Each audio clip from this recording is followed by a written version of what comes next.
Bismillahirrahmanirrahim. Alhamdulillahirabbil alamin. Allahumma shalli wa sallim ala sayyidina Muhammadin miftahi babi rahmatillah adada ma fi ilmillah salatan wa salaman daimaini bidawami mulkillah wa ala alihi wa sahbihi.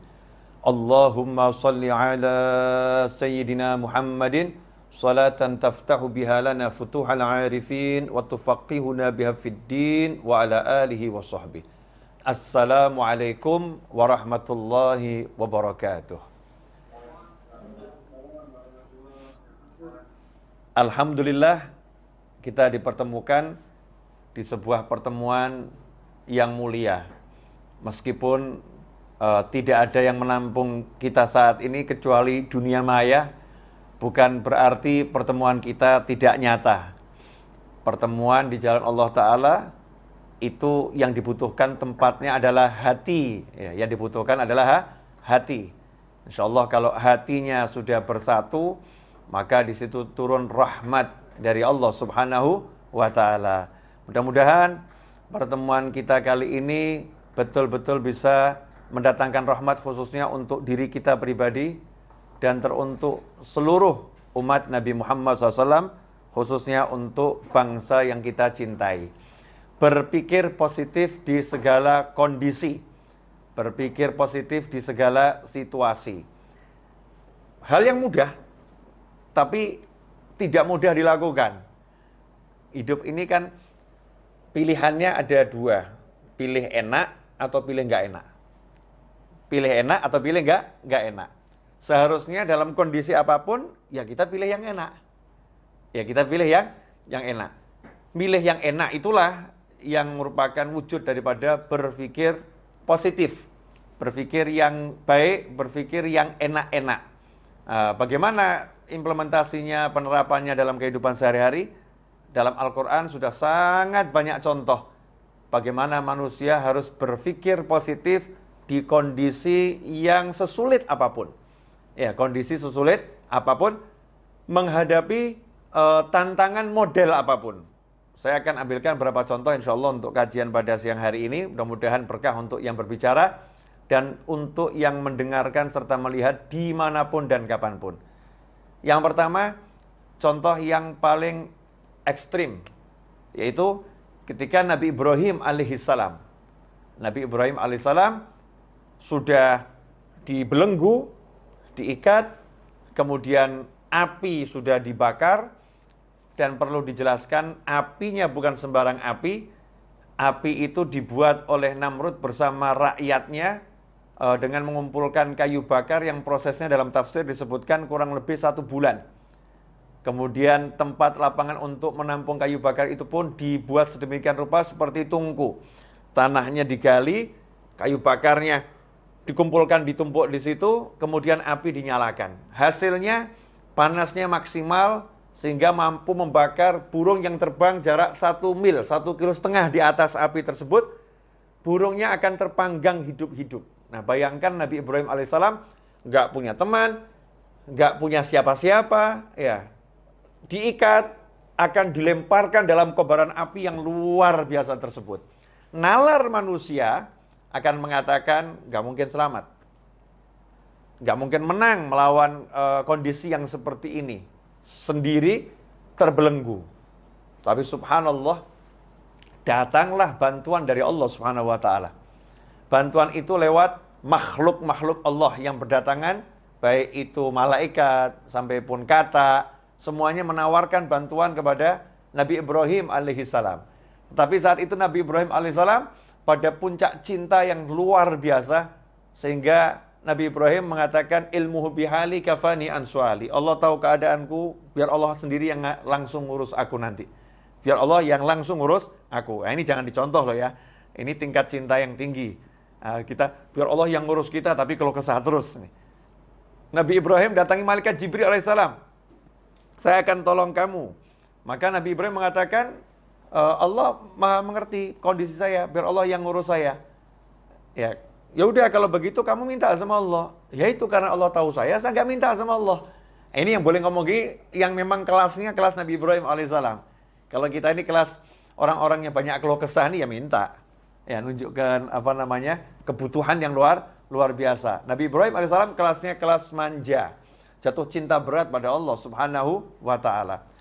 Hasilnya apa? Beliau berpikir positif, ya, akan ada pertolongan langsung dari Allah taala. Allah akan menyelamatkan dengan caranya Allah, yang saat itu tidak ada satu makhluk Allah pun, bahkan malaikat Jibril alaihissalam, ya, tidak pernah berpikir bahwasannya api itu akan menjadi penyelamat untuk Nabi Ibrahim alaihissalam. Karena sejak malaikat Jibril itu diciptakan, melihat api itu selalu membakar. Api itu membakar. Ya, api itu sifatnya membakar, nggak berubah. Tetapi hari itu Allah Subhanahu wa taala merubah. Ya narukuni bardan wa salaman ala Ibrahim. Hai api, kata Allah taala. Jadi Allah langsung bicara kepada sumber masalahnya. Masalahnya di mana? Kayu bakarnya? Bukan. Masalahnya di mana saat itu? Namrudnya? Bukan. Ini masalah yang paling urgent saat itu adalah api ini akan membakar Nabi Ibrahim alaihissalam. Maka nggak perlu dicarikan pemadam kebakaran, nggak perlu dicarikan tim untuk memadamkan, tapi langsung apinya diajak bicara oleh Allah Taala, diperintah oleh Allah Subhanahu Wa Taala. Ya narukuni bardan wa salaman ala Ibrahim. Hei api, jadilah kamu dingin. Nomor satu itu dulu. Api kamu dingin. Ya, tapi wasalama, yang menyelamatkan, bukan sembarang dingin, bukan dingin yang membunuh, bukan dingin yang menyebabkan sakit. Bardaw wasalaman, dingin dan menyelamatkan, khusus untuk Ibrahim. Kayu kamu tetap membakar, burung terbang 1,5 mil tetap kamu bakar. Ibrahim alaihissalam, kamu harus jadikan dirimu khusus untuk Nabi Ibrahim, dingin dan menyelamatkan. Bagaimana api itu dalam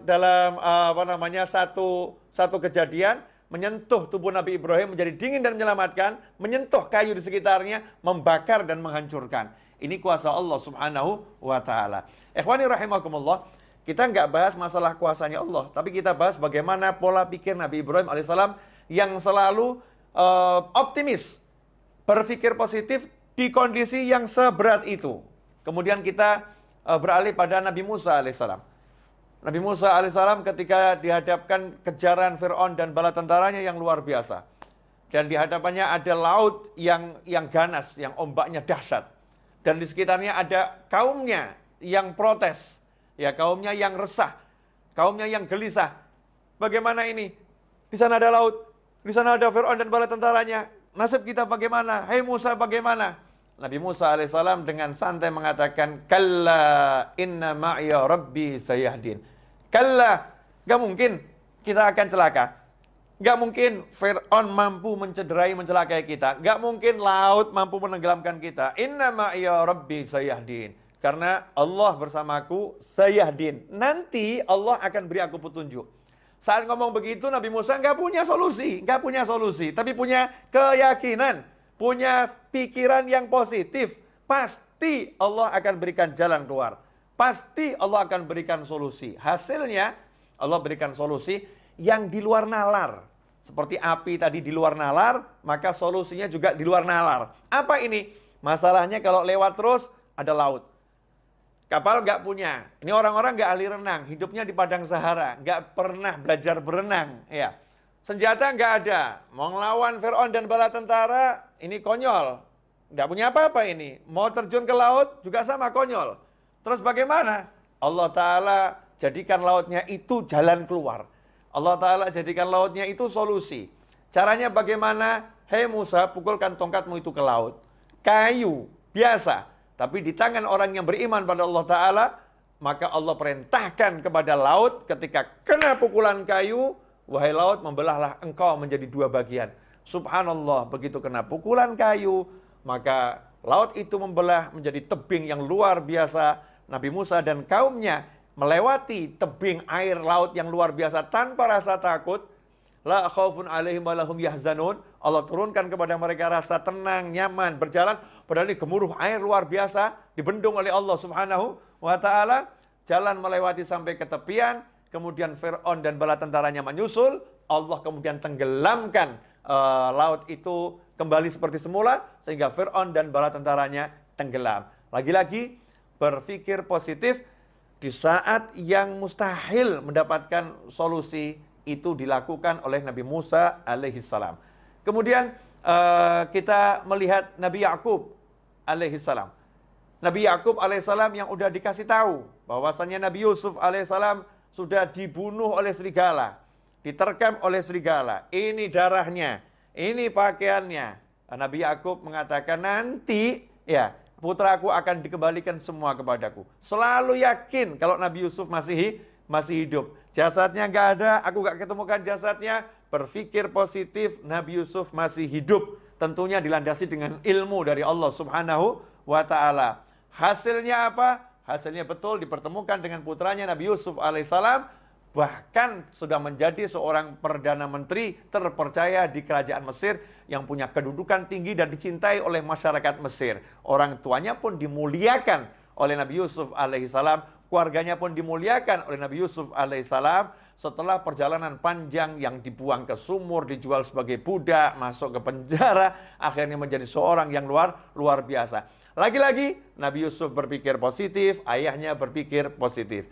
Kemudian kalau kita lihat kepada Nabi Ismail alaihissalam beserta ibunya, dan Nabi Ibrahim alaihissalam ketika bersama keluarganya, saat Allah Subhanahu wa Ta'ala memerintahkan Nabi Ibrahim untuk membawa istri dan anaknya untuk memindahkan istri dan anaknya ini ke suatu dataran rendah yang nggak ada manusia ataupun binatang yang hidup di sana, yang panasnya tinggi, nggak ada air, yang adanya cuma padang pasir dan gunung bebatuan. Maka saat itu Nabi Ibrahim alaihissalam meninggalkan istri dan anaknya dengan pikiran positif yang luar biasa. Sementara sang istri yang ditinggal pun pikirannya positifnya luar biasa, mengatakan pada suaminya, kalau Allah yang memerintahkan kamu untuk meninggalkan kami di sini, maka pulanglah dengan tenang, dengan nyaman, lanjutkan perjalananmu. Maka suaminya pulang ke istri yang lain, ya. Sementara istrinya bersama anak di padang Sahara yang mematikan saat itu. Nabi Ibrahim pun naik ke atas gunung, kemudian melihat ke arah istri dan anaknya,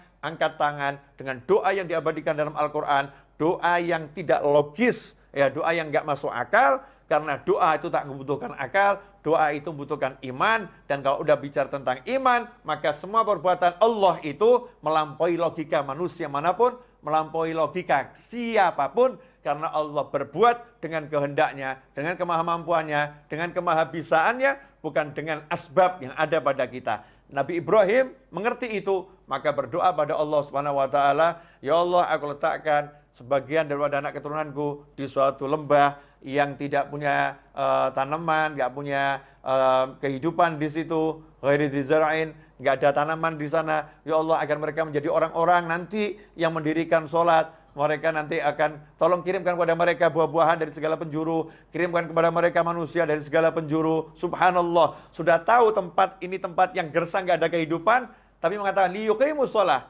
agar nanti muncul manusia-manusia yang mendirikan sholat dari anak keturunan gue ini. Nabi Ibrahim meyakini Nabi Ismail nanti akan berkeluarga, Nabi Ismail akan punya anak, Nabi Ismail akan punya cucu, sampai akhirnya punya cucu namanya Nabi Muhammad sallallahu alaihi wasallam. Itu adalah husnudzan, prasangka baik, positive thinking yang dimiliki oleh Nabi Ibrahim alaihissalam, sehingga bisa menghasilkan kehidupan di kota Mekah yang tadinya padang Sahara sampai menjadi kota yang luar biasa. Begitu pula istri Nabi Ibrahim, ibu Nabi Ismail alaihi wassalam. Ya, bagaimana ketika ditinggal oleh suaminya, kemudian berdua dengan anaknya. Saat itu sang anak menangis karena bekal telah habis, air yang diminum nggak ada, makanan nggak ada. Bayi yang usianya baru 2 tahun ini menangis, kurang lebih 2 tahun menangis sejadi-jadinya. Maka sang ibu pun tidak berpikir negatif, berpikir positif. Cari tempat yang tinggi, dan tempat yang tinggi adalah Bukit Sofa dan Bukit Marwah. Kenapa cari tempat yang tinggi? Untuk melihat sekitar, ada nggak manusia yang bisa dimintai pertolongan. Siapa tahu ada musafir yang lewat, yang bisa dimintai pertolongan. Maka lari ke Bukit Sofa. Lihat di sekitar nggak ada, pindah ke Bukit Marwah. Lihat sekitar nggak ada, lari ke Sofa lagi. Berulang kali Sofa dan Marwah dengan positive thinking, Allah akan memberikan solusi untuk masalah saya ini. Subhanallah, karena minta solusinya dari Allah Subhanahu wa Ta'ala, maka Allah berikan solusi itu di kaki bayi Ismail alaihissalam yang menjejak-jejakkan kaki ke bumi, tiba-tiba memuncrat air yang keras yang luar biasa, yang akhirnya menjadi air Zam-Zam, hingga hari ini dan sampai hari kiamat, air itu akan menjadi sumber kehidupan umat manusia. Ini karena positive thinking dari ibunya Nabi Ismail alaihissalam. Kemudian kita lihat Nabi Ismail alaihissalam ketika akan disembelih, ya, perintah menyembelih Nabi Ismail alaihissalam dengan santai dan positive thinking mengatakan kepada ayahnya kondisi yang seperti itu, ya abatif alma tu'mar, wahai ayahku, lakukan yang diperintahkan kepadamu. Satajidu ini insyaallah minas sabirin. Insyaallah engkau akan dapati aku termasuk orang-orang yang sabar menghadapi masalah ini. Apa yang terjadi? Allah Ta'ala jadikan leher Nabi Ismail tidak bisa disentuh oleh pisau, ya. Pisau yang tajam nggak bisa menyentuh leher Nabi Ismail. Leher itu menjadi seperti baja yang luar biasa. Kemudian Allah katakan pada Nabi Ibrahim alaihissalam, engkau telah melaksanakan arti mimpimu, maka sekarang kami datangkan domba dari surga sebagai ganti untuk Nabi Ismail alaihissalam. Maka saat itulah diganti domba yang disembelih. Nabi Ismail pun selamat karena positive thinking dari ayah, positive thinking dari anak menghasilkan sesuatu yang luar biasa. Ikhwani rahimakumullah. Kalau kita dihadapi satu masalah, kemudian kita itu menyerah dengan masalah, berarti kita seperti manusia yang nggak punya Tuhan. Manusia nggak punya Allah subhanahu wa ta'ala. Jangan pernah menyerah menghadapi kehidupan model apapun dan model bagaimanapun. Karena yang menguasai hidup ini bukan makhluk. Yang menguasai hidup ini bukan ciptaan. Tapi hidup ini dikuasai oleh yang maha mencipta, yaitu Allah subhanahu wa ta'ala. Semuanya adalah makhluk Allah dan semuanya adalah ciptaan Allah ta'ala. Maka apapun kondisinya, apapun masalahnya, kita berpikir positif, Allah akan berikan solusi. Allah akan berikan jalan keluar. Bagaimana caranya? Allah telah menjelaskan, "Wa may yattaqillaha yaj'al lahu makhrajan wa yarzuqhu min haitsu la yahtasib." Siapa yang bertakwa pada Allah, "Wa may yattaqillaha yaj'al lahu makhraja." Allah akan selalu memberikan solusi. Allah akan selalu memberikan jalan keluar. "Wa yarzuqhu min haitsu la yahtasib." Bahkan Allah menambahin, bukan cuma solusi, jalan keluar, dan Allah akan senantiasa selalu terus-menerus memberikan rezeki dari arah yang nggak pernah dia nalar, dari arah yang nggak pernah bisa dia perhitungkan, dari arah yang nggak pernah dia sangka. Rezeki Allah sifatnya surprise untuk dia, kejutan yang menyenangkan untuknya. Karena apa? Karena takwa pada Allah Ta'ala, melaksanakan perintah Allah, menjauhi larangan Allah. Itulah cara agar kita bisa berpikir positif. Ya, berpikir positif artinya apapun masalahnya, kita jadikan takwa sebagai kendaraan. Takwa sebagai sumber solusi dari langit. Takwa sebagai sumber pertolongan dari Allah subhanahu wa ta'ala. Sayangnya, saat ada masalah, justru kita mengandalkan yang namanya makhluk. Dan kita lupa pada sang Khalik, yaitu Allah ta'ala. Kita jauh dari yang namanya ketaatan. Kita justru larut dalam keluh kesah, dalam hal-hal yang gak diridhai oleh Allah subhanahu wa ta'ala. Ikhwani rahimakumullah. Nah, ini sekarang kita dalam hidup. Dalam hidup tuh kondisinya apapun kan pilihannya selalu ada pilihan enak. Contoh, dipecat dari kantor. Ngapain mikir hidupku berantakan? Kan bisa mikir, wah saya mau dikasih lapangan pekerjaan yang lebih bagus. Allah akan beri saya cara kerja yang lebih enak, yang lebih nyaman. Allah akan jadikan rezeki saya lebih banyak. Karena di kantor ini kelihatannya nggak cukup untuk gaji saya ini. Tidak mampu gaji saya lebih besar nih. Saya akan dikasih gaji yang lebih besar. Caranya gimana? Wallahu a'lam. Allah yang tahu. Yang penting saya mau usaha, saya mau tingkatkan takwa saya pada Allah subhanahu wa ta'ala. Berpikir yang positif. Apapun itu bisa dilakukan kok. Tapi kenapa kok kita nggak mau mikir yang positif? Mikirnya nggak enak. Padahal pikiranmu adalah doamu. Ana inda dhanni 'abdi bi falyadhunna bima syaa. Kata Allah Ta'ala dalam hadits qudsi, ana inda dhanni 'abdi bi. Aku tergantung apa yang difikirkan hambaku, prasangka hambaku. Karena itu terserah dia mau nyangka apa tentang aku, dia mau berpikir apa tentang aku. Jadi kalau kita mikirnya jelek, ya dapatnya jelek. Kalau mikirnya bagus, ya insya Allah dapatnya bagus. Nah, modal mikir aja kok takut. Seperti ada orang nggak punya duit, nganggur. Saya nanya sama orang tersebut, Mas, mau nggak beli rumah yang mewah?